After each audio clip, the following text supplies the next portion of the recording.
அம்மாவின் இயக்கம், புரட்சி தலைவர் கண்ட இயக்கம், அம்மாவின் தொண்டர்கள் எல்லாம் ஓரணியின் இணையன்னு பாஜகவை சேர்ந்த முக்கிய தலைவர்கள் 21 தேர்தலையும் முயற்சி செய்தார்கள்.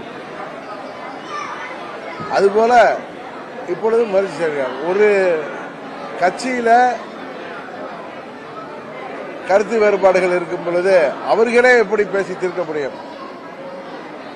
இன்னொரு மத்தியஸ்தர் தேவை என்கிற முறையில் இன்னொரு கட்சியை சேர்ந்தவர்கள் கூட்டணிக்காக எல்லோரும் ஒற்றுமையில் இருக்க வேண்டும் என்று பேசுவதை நான் தவறாக நினைக்கவில்லை. இது தலையிடுவதாக நான் நினைக்கவில்லை, மிரட்டுவதாக நினைக்கவில்லை. அதிகாரத்தை வைத்து மிரட்டுவதாக எல்லாம் சில பேர் சொல்கிறார்கள். ஊடகத்தில் டிபேட்ல பார்க்கிறோம்.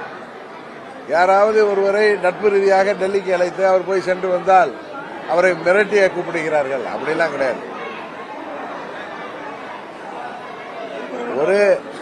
ஒரு கட்சியை சேர்ந்தவர்களுக்குள் கருத்து வேறுபாடு இருக்கும் பொழுது அதில் கூட்டணியாக அந்த கட்சி ஒன்றுபட வேண்டும் என்று நினைப்பவர்கள் அவர்களை கூப்பிட்டு பேசி சரி செய்ய முயற்சிப்பது ஒன்று, மிரட்டுவதோ